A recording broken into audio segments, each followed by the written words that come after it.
C'est une nouvelle semaine avec Guel Afrique Média à votre compagnie. À la Ina Selendi, la population de Kaunga, groupement Tongo, dans le territoire de Rutshuru au nord Kivu, a été réveillée par des tirs d'armes lourdes. Les détonations ont continué jusqu'en début d'après-midi selon des sources locales.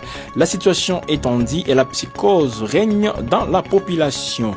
Toujours à la Ina, c'est confirmé. L'ancien président congolais Joseph Kabila est arrivé à Goma. Cette annonce a été faite par Corneille Nangaa à travers son compte X.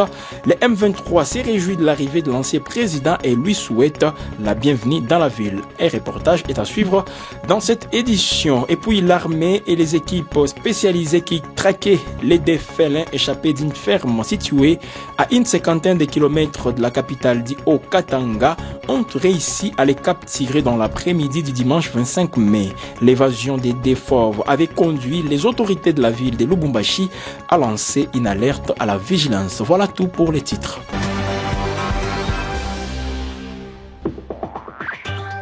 C'est un plaisir de vous retrouver à ce rendez-vous de l'actualité sur la télé panafricaine.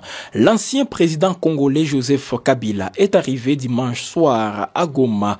Cette annonce a été faite par Corneille Nangaa à travers son compte X. Le M23 s'est réjoui de l'arrivée de l'ancien président et lui souhaite la bienvenue dans la ville. Pour plus de précisions, nous vous proposons ces reportages. L'ancien président congolais Joseph Kabila est arrivé à Goma dimanche soir, une ville contrôlée par les rebelles du M23 depuis janvier dernier. Cette arrivée, annoncée officiellement par le mouvement rebelle, est un événement majeur dans un contexte de guerre qui ne cesse de s'intensifier.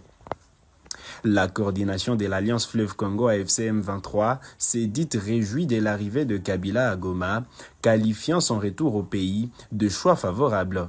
Corneille Nangaa a salué les retours de cet acteur politique majeur et a souligné qu'il était préférable pour lui de revenir en RDC plutôt que de rester en exil forcé.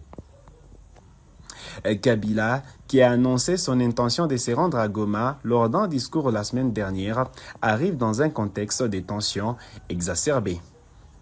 La guerre dans l'est du pays fait rage et les rebelles du M23 ont pris le contrôle des vastes territoires, menaçant la stabilité de la région. L'arrivée de Kabila à Goma soulève de nombreuses questions. Quelle est la nature de son voyage? Est-il une simple visite ou un signe de soutien au M23? Quel impact aura son arrivée sur les négociations de paix en cours? Comment cette visite sera-t-elle perçue par le gouvernement congolais et la communauté internationale? Les réactions des Congolais à l'arrivée de Kabila sont partagées. Certains saluent son retour au pays, espérant qu'il pourra jouer un rôle dans la résolution du conflit. D'autres, quant à eux, restent sceptiques quant à ses intentions et craignent que son arrivée ne contribue à exacerber les tensions.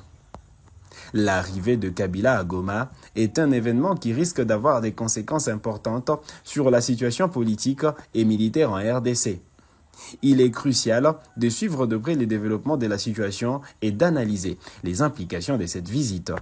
Dans ces mêmes registres, le porte-parole du gouvernement congolais Patrick Muyaya a réagi au discours de l'ancien président Joseph Kabila, qualifiant ses propos de déconnectés de la réalité et affirmant que Kabila est un homme du passé. Joseph Kabila, qui s'est exprimé vendredi soir, a critiqué la gestion actuelle du pays et a appelé à un changement de cap. Revenons sur les propos du porte-parole du gouvernement Patrick Muyaya. Suivez-les. En réalité, le président Kabila est un homme du passé. Et un homme du passé qui n'a absolument, dans le contexte actuel, rien à proposer pour l'avenir parce qu'on a vu sa première sortie d'abord dans le Sunday Times en Afrique du Sud, où il a porté son soutien à un mouvement qu'il a lui-même combattu comme président. C'est un ensemble de contradictions qui ressortent, mais bon. Nous sommes en démocratie, chacun libre de ses opinions. Nous, pour ce qui nous concerne, nous nous affairons à régler des problèmes qui, malheureusement, il n'a pas pu régler à l'époque. Et les plus importants pour nous, comme gouvernement, c'est de nous assurer que chaque jour, nous avançons. Et hier, nous avons adopté un collectif budgétaire qui, malgré l'occupation de principales villes de l'Est, la RDC, n'a pas véritablement impacté sur les budgets parce que nous avons réussi à améliorer. Et dans ces budgets-là, qui sera présenté dans les mois prochains à l'Assemblée nationale, on s'est assuré par exemple qu'on a amélioré la solde de nos militaires et nos policiers, qu'on a accordé beaucoup de crédits pour tout ce qui concerne le programme de 145 territoires, parce que pour nous, les plus importants, c'est de répondre aux préoccupations et aux problèmes de Congolais à la base. En plus bref, 6 sénateurs américains ont exprimé leur inquiétude par rapport à l'intensification des violences dans l'est de la République démocratique du Congo. Dans une déclaration conjointe, ils ont dénoncé les affrontements impliquant les forces armées de la région, des milices soutenues par les Rwandais et des organisations terroristes. L'escalade du conflit a déplacé des centaines de milliers de personnes et causé de profondes souffrances. Les sénateurs se sont néanmoins réjouis des progrès réalisés dans les négociations entre la RDC et le Rwanda, facilité par les États-Unis, et ont salué la signature d'une déclaration des principes le 25 avril dernier. Ils appellent à un engagement renouvelé autour des négociations en incluant la société civile et en garantissant un accès humanitaire sans entrave. Les sénateurs exhortent toutes les parties à poursuivre les négociations de bonne foi en s'appuyant sur les efforts dirigés par les Africains. Je l'ai annoncé dans les titres. La population de Kaunga, nous sommes dans le groupement Tongo, dans le territoire de Rutshuru, province du Nord Kivu, a été réveillée par des tirs d'armes lourdes. Les rebelles du M23 ont tiré depuis Kirima en direction des villages de Kirumba et Kagando. Les détonations ont continué jusqu'en début d'après-midi selon des sources locales. La situation est donc tendue et la psychose règne dans la population. Reportage. La ville de Kaunga, dans le groupement Tongo du territoire de Rutshuru au nord Kivu, s'est réveillée sous les chocs ce dimanche 25 mai 2025. Des tirs nourris d'armes lourdes, tirés par les rebelles du M23 depuis les collines de Kirima en direction des villages de Kirumba et Kagando, ont résonné pendant plusieurs heures, plongeant la population dans la peur. Selon des sources locales, le tir viserait les positions des FDLR et de combattants Wazalendo. Les bilans provisoires fait état d'un mort et 5 blessés, tous habitants du village Kagando. Les rebelles du M23 semblent progresser en direction de la cité de Bambo. La peur s'installe dans la population qui crée une nouvelle vague de violence. Depuis 3 semaines, plus de 900 familles de la chefferie de Bwito ont fui leur foyer pour se réfugier à Bambo Centre, toujours dans les territoires de Rutshuru, fuyant les combats entre les Wazalendo et les rebelles du M23. La situation humanitaire se dégrade de jour en jour. Les déplacés manquent de nourriture, d'eau potable et d'abri. Les organisations humanitaires s'efforcent de répondre à leurs besoins urgents, mais les ressources sont limitées. La mission de maintien de la paix de l'ONU-MONUSCO est présente dans la région, mais son efficacité est remise en question par la population qui réclame une intervention plus active pour mettre fin aux violences. La situation reste très tendue dans le Nord Kivu. La population crée une escalade de la violence et appelle à la solution politique durable pour mettre fin à ces conflits qui durent depuis des années. Dans la province de l'Ituri, le gouverneur militaire Luboya Nkashama Johnny a encouragé les écoliers de l'école Elikia à Bunia lors d'une activité sportive samedi 24 mai 2025. Il a prodigué des sages conseils pour leur avenir. Reportage. Lors de sa marche pédestre d'endurance physique sur fond de reconnaissance de coins et recoins de la ville de Bunia, effectue chaque week-end le commandant des opérations et gouverneur militaire de l'Ituri, le lieutenant-général Luboya Nkashama Johnny, a eu droit aux ovations nourries de la population pour le travail réalisé sur le plan sécuritaire et des développements.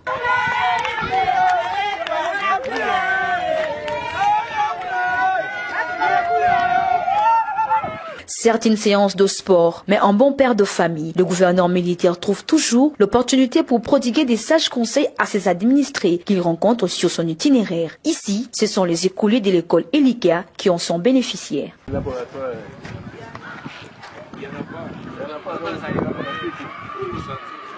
Ah, vous n'étiez pas au chantier là-bas, j'espère. Aujourd'hui, un modèle de la discipline, du patriotisme et d'un leadership transformationnel, Johnny Luboya partage son expérience avec les étudiants de l'Université anglicane du Congo. Beaucoup de courage et de... Merci. Merci. Vous n'êtes pas au moment de jouissance. Maintenant, c'est le moment de sacrifice. Hein? La vie, c'est trois phases. D'abord, vous commencez avec le sacrifice. Après le sacrifice, la stabilisation. Après la stabilisation, maintenant la jouissance. Hein? Ne commencez pas avec la jouissance. Si vous commencez avec la jouissance, vous allez terminer avec quoi? Le sacrifice. Mais le sacrifice à 60 ans, c'est plus possible. Hein? Non. Moi j'ai 60 ans. Ah mais oui. C'est trop jeune. J'ai 60 ans, donc voilà. Je me suis beaucoup sacrifié pour être là où je suis. Donc voilà, soyez disciplinés et travaillez. Merci beaucoup. Rappelons que cette activité sportive du gouverneur Luboya constitue un carrefour de change entre l'administration militaire et sa population, et ses effets positifs sur les relations civilo-militaires sont déjà probants. C'est le meilleur quartier de toute la ville. Ah bon? Pour la sécurité à Aoneka. Wow. Il faut sauvegarder ça. Hein? Oui, si les mauvaises personnes viennent. Le président du Burundi est président en exercice du mécanisme de suivi de l'accord cadre. Évariste Ndayishimiye a été reçu hier dimanche par son homologue congolais Félix Tshisekedi à Kinshasa. Les deux chefs d'État ont discuté de la réévaluation de l'accord cadre d'Addis Abeba signé il y a plus de 10 ans par 11 pays. À quelques jours du 12e sommet du mécanisme régional de suivi à Kampala en Ouganda. Le secrétaire général de l'Union pour la démocratie et le progrès social, IDPS en sigle, Augustin Kabouya, a déclaré hier dimanche à Kinshasa que l'ancien président Joseph Kabila était un sujet rwandais et l'a accusé d'avoir soutenu les rebelles du M23. Mais place moko nalingi ko préciser ezaboye. Kabila atika ba Congolais basala makambo na bango parce que ye aza Congolais te. Mutu nyonso ayebi yango nalobi boye. Kabila, bien que c'est un collègue président d'un parti politique, mais nalobi qu'il laisse les Congolais traiter leurs problèmes en tant que Congolais. Va imposer Bissoye pendant 18 ans, au moment où Azaki na nationalité congolaise T. Bolandaki Ngoimukena, un ancien membre ya parti na bango, alobaki boye, bayebisaki ngai. Basenga qui aluka moyen ya ko faire accepter Kabila Joseph comme Congolais. Boza kolanda ngai soki bozongi na prestation de serment na ye bokoyoka aza kolobaka kombo na ye Joseph Kabila. Kombo ya Kabange ezalaki te. C'est après avoir réfléchi, après avoir pensé comment trahir les Congolais, bayaki kobakisa Kabange. D'où par conséquent, à partir de ce soir, Nazako lancer un appel à M. Kabila de laisser les Congolais traiter leurs problèmes sans discussion, puisque nous Congolais, nous allons nous entendre un jour, contrairement que yé sujet rwandais au Bakotsela Kibiso Awa.